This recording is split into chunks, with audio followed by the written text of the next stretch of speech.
Όλα. Τα κορίτσια ξέρεις γιατί είναι από εκεί. Γιατί? Είναι της πληροφορικής. Μαζί με το άλλο το παλικάρι από την άλλη πλευρά, δίπλα στο ναυτικό. Ξέρεις τι πάθανε? Τη μεγαλύτερη νύλα που μπορεί να πάθει άνθρωπος. Έπεσαν σε κόρη υπουργού. Και άμα πέσει σε κόρη υπουργού, ξέρεις τι γίνεται. Έτσι διορίζει την κόρη και μένει στη σύστηνη απ' έξω. Αλλά αυτό το πώς έγινε είναι τέτοιο κόλπο που δεν μπορεί να το συλλάβει ο νους του ανθρώπου. Δηλαδή ούτε ο Χίτσκοκ θα μπορούσε να γράψει τέτοιο έργο. Για να καταλάβετε πώς οι άνθρωποι αυτοί συμπεριφέρθηκαν στους συμπατριώτες τους, στους Έλληνες, στην Ελλάδα που αγαπούν, αλλά μισούν τους Έλληνες. Συμφωνίες? Η Ελλαδίτσα μας. Ο Υφυπουργός Παιδείας, ο κύριος Λικουρέτζος, ακούστε τώρα, πριν εγκαταλείψει το Υπουργείο, φρόντισε να τακτοποιήσει μελλοντικά το δικό του παιδί. Και πέρασε ο απίστευτος αυτός άνθρωπος μία φωτογραφική διάταξη που αφορούσε στο τμήμα διδακτικής τεχνολογίας του Πανεπιστημίου Πειραιά, βάσει της οποίας από το συγκεκριμένο μόνο τμήμα νομιμοποιούνταν οι απόφοιτοι να διδάσκουν στη μέση εκπαίδευση. Οι άλλες 5.000 άτομα που υπήρχαν από άλλα τμήματα και σχολές δεν θα μπορούσαν να το κάνουν αυτό, παρά μόνον τα άτομα τα οποία βρίσκονται στο συγκεκριμένο τμήμα, μεταξύ των οποίων ήταν και η κόρη του. Δηλαδή, σε αυτόν τον τόπο έχει τύχει μόνο αν συμβεί να είσαι στο τμήμα διδακτικής της τεχνολογίας του Πανεπιστημίου Πειραιά. Σε αυτό θα ανέβει βάση του χρόνου. Θα ανέβει βάση του χρόνου. Όλοι εκεί οι καρφοί. Δεν το συζητώ. Αυτό είναι αστείο, δηλαδή είναι γελίο. Θα δείτε ποια είναι τώρα η απάντηση του Υφυπουργού στη συνέχεια, η οποία είναι ακόμα πιο αστεία και δικαιολόγητη, αλλά μην κοιτάτε καθόλου. Δηλαδή πώς θα κάνατε αυτά τα πράγματα. Πώς είναι ντροπή, είναι ντροπή για την αξιοπρέπεια. Κύριε Σιώπηγα, τι λέτε, έχω άδικο, είμαι υπερβολικός? Καθόλου. Μπορείς να κάνεις τέτοια πράγματα, είσαι ηθοποιός. Μπορείς. Δηλαδή θα αν έχεις την τέχνη, μπορείς. Ναι, θα καταδεχόσασταν ποτέ να πείτε, ας πούμε, ότι ξέρετε, μόνο η σχολή που τέλειωσα εγώ θα μπορεί να παίζει Σέξπιρ ή ένα τέτοιο. Νομίζω η καλύτερη δραματική είναι στην πολιτική, η καλύτερη σχολή. Καλύτερη, έτσι. Αγγίζει και ξεπερνάει τα όρια της γελιότητας. Απλησίαστη. Ναι, ο κύριος Υφυπουργός Παιδείας, ο κύριος Λικουρέτζος. Τρία από τα θύματά του είναι ο κύριος που έχετε μπροστά σας και οι δύο κυρίες εδώ εκ δεξιών μου. Πάμε στο ρεπορτάζ και θα σας ακούσουμε.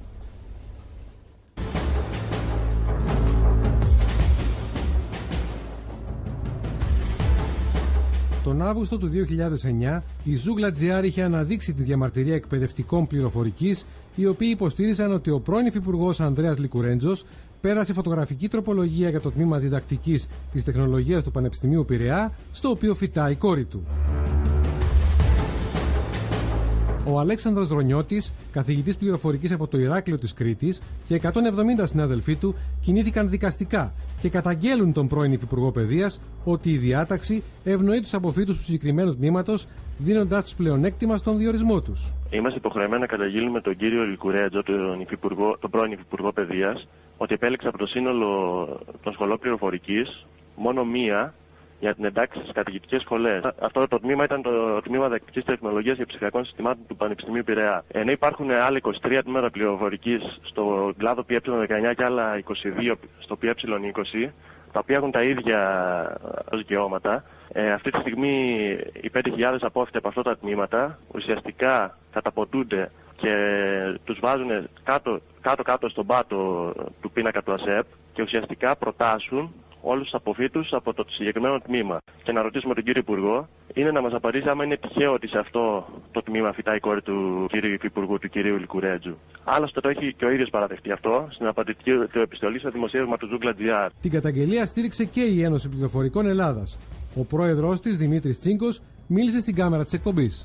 Εμείς, όπως έχουμε πει στις ανακοινώσεις μας και από τις γενικές μας συνελεύσεις, ζητάμε την άμεση απόσυρση της τροπολογίας αυτής. Είναι λανθασμένο που αποδόθηκε και δεν μπορώ να ξέρω τα κριτήρια για τα οποία αποδόθηκε μόνο στο τμήμα αυτό.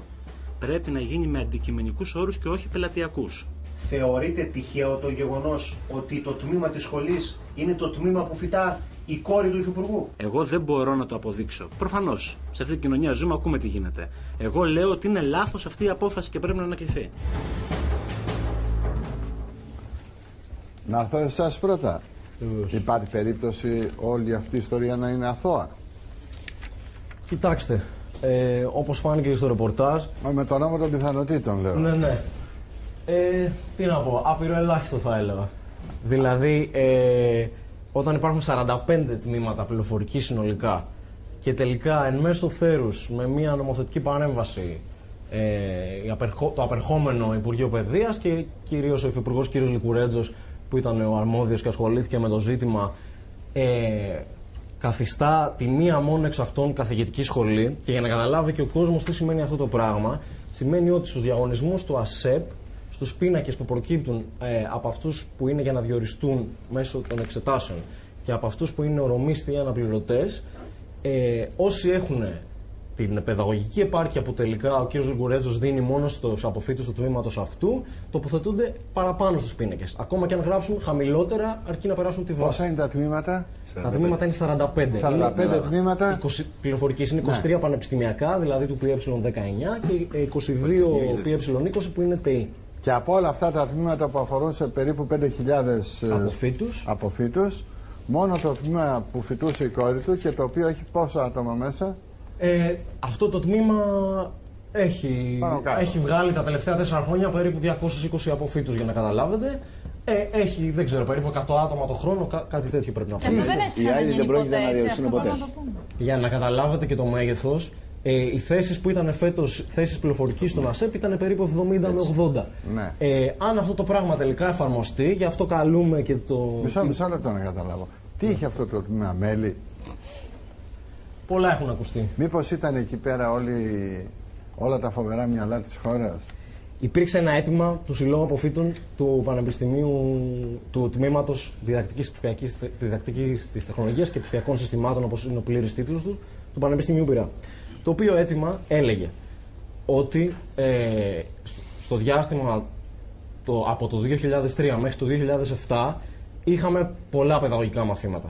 Και θα θέλαμε γι' αυτό να καταχωρηθούμε ως καθηγητική σχολή. Αυτό σημαίνει ότι 216 απόφοιτοι που έχουν βγει αυτά τα χρόνια θα θέλουν να μπορούν να είναι καθηγητές. Αλλά ο νόμος που ψηφίστηκε δεν βάζει ρητό το διάστημα, ότι εκείνο τότε που ήταν ο λόγος σπουδών με τόσα παιδαγωγικά. Η τροπολογία ουσιαστικά το καθιστά το συγκεκριμένο τμήμα καθηγητική σχολή. Ναι. Για όλους τους αποφύτους. Για όλους τους αποφύτους. Ναι. Όσοι έχουν βγει. Οι απόφοιτοι. Εσείς ήσασταν στο ίδιο τμήμα? Όχι, δεν θα ήσταν εδώ σήμερα. Σιγά μην. Εσείς? Σε άλλο τμήμα. Σε ποιο τμήμα ήσασταν εσείς?